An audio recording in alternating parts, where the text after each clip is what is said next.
Welcome to my class, students. We are doing English grammar and the chapter is punctuation marks, and this is session 2. In this session we are doing sentence boundaries, exclamation and interrogation. तो sign of exclamation and sign of interrogation ये भी sentence boundaries के अंतर्गत आती हैं. Let's start the session. Now a question mark, that is a sign of interrogation, is placed at the end of a sentence which is a direct question. तो इसीलिए इसको sentence boundary बोलते हैं. तो क्या है, जब direct हम question करते हैं what are you doing, तो sign of interrogation. तो question mark से पता चलता है कि ये जो है direct question है. What is the capital of words? Now if the question is a direct quotation repeating the speaker's exact words, a question mark is still used. कभी कभी क्या होता है, जब हम डायरेक्ट इनडायरेक्ट नरेशन, आप अगर मेरे सेशन में जाओगे तो you will see many direct question that is under the quotation mark. तो जब हम वो स्पीच जो है, कोटेड स्पीच अगर क्वेश्चन है, तो भी हम क्या करेंगे, हम साइन ऑफ इंट्रोगेशन लगाएंगे. जैसे do have a pen I can borrow. यहाँ पर क्या है, ये पूरा सेंटेंस जो है कोटेड स्पीच है और इसीलिए यहाँ पर ये जो इन्वर्टेड साइन ऑफ इंट्रोगेशन है वो लगाया गया है. She asked. लेकिन इसके बाद देखो यहाँ पर फुल स्टॉप है. दैट मीन्स ये जो कोटेड स्पीच है ये खत्म हो चुका है और उसके बाद हमने क्या किया, जो she asked लिखा और फिर फुल स्टॉप दिया. Now it may be inserted into the middle of something. कभी कभी सेंटेंस के मिडिल में भी हम क्वेश्चन मार्क लगा देते हैं इनसाइड पैरेंथेसिस. जब हम राउंड ब्रैकेट में कुछ कहना चाहते हैं या एडिशनल इंफॉर्मेशन हम कुछ देते हैं, तो ये कब हम करते हैं, जब हम सर्टेन नहीं होते, हम निश्चित नहीं होते कि ये जो पर्टिकुलर हम जानकारी दे रहे हैं ये सच है या नहीं, ट्रूथ इसका क्या है. तो जैसे for example John of arc 1412. अब मुझे जो इस साल है इसके उसमें कुछ डाउट है, मैं सर्टेन नहीं हूं, तो मैंने क्या क्वेश्चन मार्क लगा दिया कि यदि गलती से कुछ ऊपर नीचे भी हो तो ठीक है, मैं निश्चित नहीं हूं, ये मैंने क्लियर किया. 1412 1431 is considered a French heroine. तो इनकी जो डेट ऑफ बर्थ है वो मुझे पता नहीं है, तो इसीलिए मैंने यह क्वेश्चन मार्क लगाया. The question marks on date indicate that a date is not certain. तो खुद समझ में आ जाता है लोगों को ये जो है, जो ईयर है वो सर्टेन ईयर नहीं है. Do not use question marks in writing indirect question. जब हम इनडायरेक्ट क्वेश्चंस लिखते हैं तो हम वहाँ क्या करते हैं, फुल स्टॉप लगाते हैं, हम वहां पर क्वेश्चन मार्क नहीं लगाते. मैंने जो कैपिटल एंड पीरियड का सेशन किया है उसमें मैंने ये बातें, ये जो पॉइंट है वो उसको एक्सप्लेन किया है. तो जब आप मेरे डायरेक्ट इनडायरेक्ट सेशन में जाओगे, जो कि मैंने बहुत डिटेल में बताया है, उसमें जो इंट्रोगेटरी जितने भी कोटेड स्पीच है वो जब इनडायरेक्ट वे में हम जब इसको चेंज करते हैं तो हमने क्या किया है, वहां फुल स्टॉप लगाया है, साइन ऑफ इंट्रोगेशन नहीं लगाया है. जैसे the coach asked the player to sit on the bench. तो यहाँ पर देखो ये आस्क्ड है, क्वेश्चन है, लेकिन फिर भी हमने क्या किया, यहाँ पर इनडायरेक्ट क्वेश्चन है तो इसीलिए फुल स्टॉप लगाया.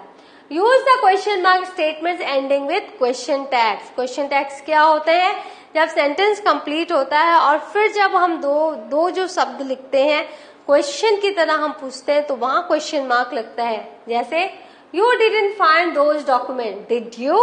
तो यहाँ डिड यू जो है वो क्वेश्चन मार्क रहेगा. Use the question mark after a direct question which is inserted into a statement. तो जब हम डायरेक्ट क्वेश्चन करते हैं, ठीक है, तो वहां पर क्या होता है, हम क्या करते हैं, क्वेश्चन मार्क लगाते हैं. जैसे if the question comes at the end then separate it with a comma. लेकिन वो क्वेश्चन अगर सेंटेंस के अंत में है तो उसको हम कॉमा से अलग करके बताते हैं. जैसे द क्वेश्चन वॉज, ये जो है क्वेश्चन नहीं है, द क्वेश्चन वॉज. ये पूरा सेंटेंस यहां से यहां तक है, जो पहला भाग है द क्वेश्चन वाज, तो उसको हमने क्या किया, कॉमा से अलग किया. Was she really doing the best she could. तो यहाँ पर हमने क्वेश्चन मार्क लगाया, was she really doing the best she could. तो क्वेश्चन ये है, तो यहाँ पर जो है if the question comes at the and, यहाँ देखो क्वेश्चन अंत में आ रहा है सेंटेंस के, तो यहाँ हमने कॉमा लगाकर उसको अलग किया. If the inserted question comes in the beginning, अगर प्रारंभ में सेंटेंस के बिगिनिंग में अगर क्वेश्चन आ रहा है, put the question mark in the middle but do not capitalize the word following it. तो क्वेश्चन मार्क को हम मिडिल में लगाएंगे, लेकिन जब दूसरा जो शब्द लिखेंगे वो कैपिटल नहीं होगा, वो स्मॉल से होगा। जैसे was she really doing the best she could, was the question. यहाँ पर देखो W जो है छोटा है, वो जो क्वेश्चन है वो हमने स्टार्टिंग में लिखा और उसके बाद जो वॉज द क्वेश्चन यहाँ पर फुल स्टॉप हमने डाला और ये जो W है वो स्मॉल है। When writing a series of questions, जब हम बहुत सारे क्वेश्चंस हम लिख रहे हैं, use a question mark for each item. हर एक आइटम के लिए, हर एक चीज के लिए हमें क्वेश्चन मार्क लगाना है। Even if terms are not complete sentence, भले ही वो फ्रेज की तरह हो, कंप्लीट सेंटेंस नहीं हो। जैसे the board members had to decide on a new course of action, एक नए कोर्स ऑफ एक्शन को बोर्ड मेंबर डिसाइड कर रहे हैं कंपनी के लिए, फॉर द कंपनी। कौन कौन से, एक्सपेंड करें या ना, सेल आउट होना है या कंसीडर करें या नहीं, कंसीडर न्यू फाइनेंशियल रिफॉर्म। तो इस सब में हमने क्या किया, क्वेश्चन मार्क अलग अलग लगाया है। Use a question mark with a mild command और पोलाइट रिक्वेस्ट। जब पोलाइट रिक्वेस्ट है, माइल्ड कमांड है, तो हम क्वेश्चन मार्क लगाते हैं। जैसे would you pass me the salt, could you wait for me, would you please open the car door. तो इस तरह से हम लोग क्या करते हैं, क्वेश्चन मार्क हम लगाते हैं जब माइल्ड रिक्वेस्ट रहता है। Using question mark for indicating rhetorical question, जब हम रिटोरिकल क्वेश्चंस करते हैं, ऐसे क्वेश्चंस जिनका हम क्या करते हैं, हमें आंसर की उम्मीद नहीं होती और आंसर जो हमें चाहिए भी नहीं होता, बट हमने क्वेश्चन किया है। जैसे इज रेन वेट, क्या बारिश गीला है, what does life mean, life का मतलब क्या है। तो इस तरह से जो रिटोरिकल क्वेश्चंस होते हैं उसमें आप आंसर्स एक्सपेक्ट नहीं करते, आप क्वेश्चंस करते हो। तो उसमें भी चूंकि क्वेश्चन है, ऑक्सिलरी पहले आया है, तो हमने क्वेश्चन मार्क लगाया है। यहाँ देखो ऑक्सिलरी इज पहले आया है, यहाँ WH व्हाट पहले आया है, क्वेश्चन के स्टाइल में लिखा हुआ है, तो हमने क्वेश्चन मार्क लगाया। जब क्वेश्चन टैग होता है उसमें भी देखो ऑक्सिलरी पहले आता है, तो क्वेश्चन की तरह जो भी लिखा रहता है वो क्वेश्चन मार्क उसके बाहर लगता है। When a question mark is used with parenthesis, parenthesis माने जब हम एडिशनल इंफॉर्मेशन देते हैं, उसको हम जब राउंड ब्रैकेट में लिखते हैं, ये राउंड ब्रैकेट में जो हम एडिशनल इंफॉर्मेशन देते हैं, तो वहां पर क्वेश्चन मार्क कैसे लगेगा। तो put it inside the parenthesis if the enclose sentence stands alone. अगर ये ब्रैकेट के अंदर पूरा एक सेंटेंस क्वेश्चन का है, तो हमें क्वेश्चन मार्क ब्रैकेट के अंदर ही लिखना है। When the parenthesis encloses part of a sentence, लेकिन अगर ब्रैकेट के ये जो राउंड ब्रैकेट है उसके अंदर अगर सिर्फ पार्ट ऑफ अ सेंटेंस है, तो फिर हम क्वेश्चन मार्क बाहर की तरफ रखेंगे। जैसे 4 months stayed in extra hours to complete the project, बहुत महीनों से उसने एक्स्ट्रा आवर्स दिया प्रोजेक्ट कंप्लीट करने के लिए। Was she that eager to get promoted, क्या वो इतना प्रमोशन के लिए ईगर थी। यहाँ पर हमने क्या किया, क्वेश्चन मार्क अंदर लिखा, क्योंकि पूरा सेंटेंस जो है वो राउंड ब्रैकेट के अंदर है, राइट। अब यहाँ जब नेक्स्ट हम देखते हैं, did she really stay in extra hours to complete the project. आप यहाँ देखो डिड से सेंटेंस स्टार्ट हुआ है, तो इसका मतलब, और ये जो अंदर है राउंड ब्रैकेट में, despite being denied of a promotion, ये क्या है, पार्ट ऑफ अ सेंटेंस है जो राउंड ब्रैकेट में है। यहाँ पर क्वेश्चन मार्क जो है बाहर होगा। तो ऑलवेज रिमेम्बर, जब ऑक्सिलरी या WH से हम कोई भी सेंटेंस स्टार्ट करते हैं, तो हम क्या करते हैं, हम उसमें क्वेश्चन मार्क लगाते हैं। WH ऑक्सिलरी के बाद वो डज ही, डज शी, इस तरह से अगर हम यूज कर रहे हैं, तो सब्जेक्ट आ रहा है, तो हम क्या कर रहे हैं, WH ऑक्सिलरी के बाद तुरंत सब्जेक्ट आ रहा है, तो हम क्या कर रहे हैं, साइन ऑफ इंट्रोगेशन लगा रहे हैं। If a coated question ends in mid sentence, अब कोई कोटेड क्वेश्चन है वो सेंटेंस के बीच में है, the question mark replaces the comma, तो कॉमा नहीं लगा के हम क्वेश्चन मार्क लगाएंगे।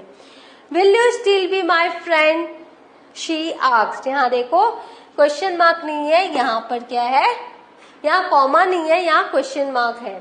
Will you still be my friend, she asked. When writing a question that concludes with an abbreviation, जब हम कोई क्वेश्चन लिख रहे हैं जो एब्रीविएशन में शॉर्ट फॉर्म में एंड हो रहा है, end the abbreviation with a period as usual and then add a question mark. तो जो एब्रीविएशन है उसको आप फुल स्टॉप से आप उसको क्लोज कर रहे हो, लेकिन बाद में आपको क्वेश्चन मार्क लगाना है जैसे, और वो जो पीरियड और क्वेश्चन मार्क के बीच में कोई भी स्पेस नहीं होना चाहिए. For example, want we supposed to head towards Washington DC. अब ये DC आपको पता है ये एब्रीविएशन है, तो हमने पीरियड लगाया, लेकिन चूंकि ये क्वेश्चन है हमने ऑक्सिलरी से स्टार्ट किया है, तो यहाँ क्वेश्चन मार्क बाहर होगा. एब्रीविएशन होने के बावजूद एब्रीविएशन का जो फॉर्म है, फॉर्मेट है, कोई पीरियड्स के साथ वो हम लिखेंगे, लेकिन क्वेश्चन हम लास्ट में देंगे. Now, up comes to the exclamation mark. Exclamation mark is used at the end of a sentence or short phrase which expresses very strong feeling.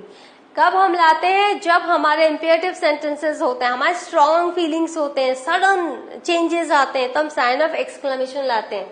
They are commonly used after interjections. जितने भी interjections होते हैं, जैसे अल्लाह, hurray, तो वहां पर हम क्या करते हैं? sign of exclamation लगाते हैं. जैसे यहाँ पे देखो अल्लाह, यहाँ पर bravo, hurrah, sign of exclamation होता है.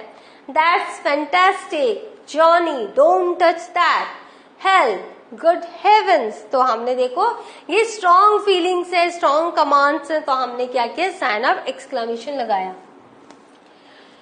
Sign of exclamation is also is usual after exclamation beginning with what और how. What a beautiful flower! तो sign of exclamation. How beautiful you are! Sign of exclamation. How well Marcel bowled yesterday! Sign of exclamation.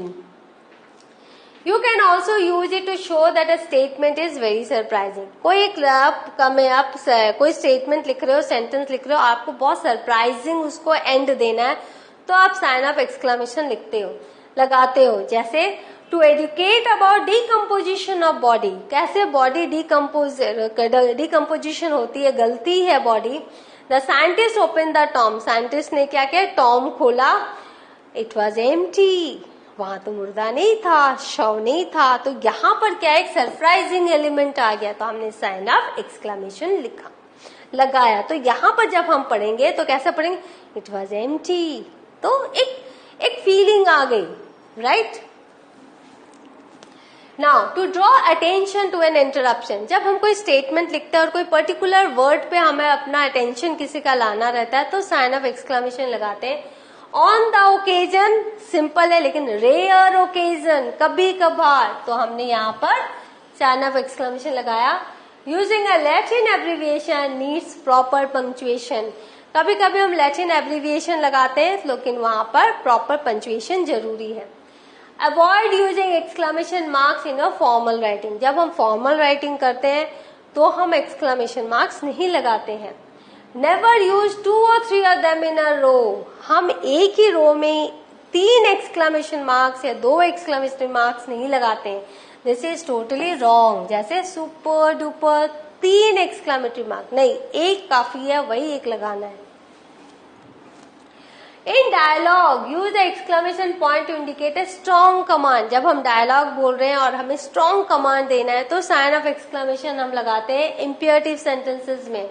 This denotes a firm and direct order. जैसे clean the elephant enclosure now, तो हमने क्या किया? वो बहुत ही हमने harsh command दिया है, एक स्ट्रॉन्ग कमांड दिया है, तो हमने साइन ऑफ एक्सक्लेमेशन लगाया.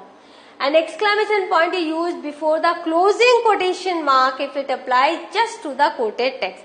अगर closing, यहाँ पे देखो, before the closing quotation mark, right? quotation mark जो होता है उनके close के पहले हम लगाते हैं अगर ये just quoted text के अंदर है, text के लिए है. जैसे I have graduated from college. यहाँ पर देखो, यहाँ पर quoted जो ये mark है उसके अंदर साइन ऑफ एक्सक्लेमेशन है. Cry Dan excitedly. डैन बहुत एक्साइटेडली उसने क्या कहा कि मैं ग्रेजुएट हो गया कॉलेज से. तो ये पूरा सेंटेंस जो है एक्सक्लेमेटरी सेंटेंस है, तो यहाँ पर क्या है? हमने साइन ऑफ एक्सक्लेमेशन लगाया. put the exclamation point outside the closing quotation mark if applies to the entire sentence. अब यहाँ देखो सिर्फ इतना ही साइन ऑफ एक्सक्लेमेशन था, तो हमने इतना ही कोटेड स्पीच में ही sign of exclamation inside the quoted mark लिखा. लेकिन अगर पूरा का पूरा स्टेटमेंट ही एक्सक्लेमेटरी है तो हम क्या करेंगे, कोटेड स्पीच के बाहर हम क्या करेंगे, साइन ऑफ एक्सक्लेमेशन लगाएंगे. जैसे if only I could finally से, काश मैं कह सकता, यहाँ पर आपका कॉमा स्टार्ट होते हैं inverted comma, I have graduated from college like all my friend, that means मैं ग्रेजुएट नहीं हो पाया. यहाँ पर sign of exclamation at the end of the sentence है. कोटेड स्पीच सिर्फ कॉलेज तक है. Understood?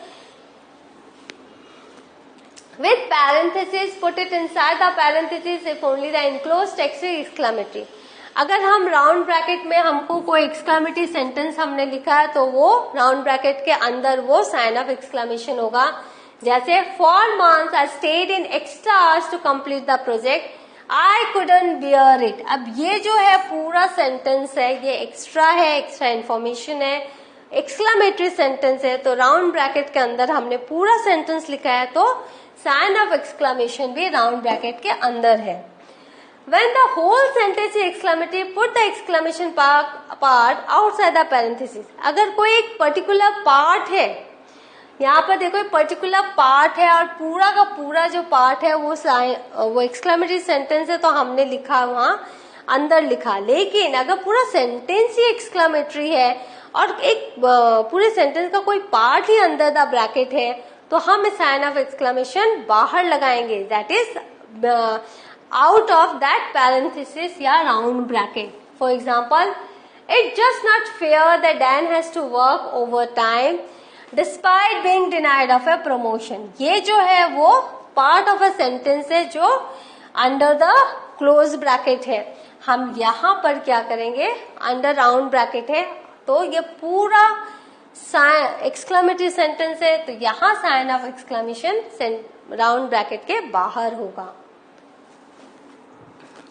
So what have we learnt? We have learnt how to use a sign of exclamation, how to use interrogation mark. In the next session, I will talk you about your other punctuation marks. Till then, have a good revision. Thank you.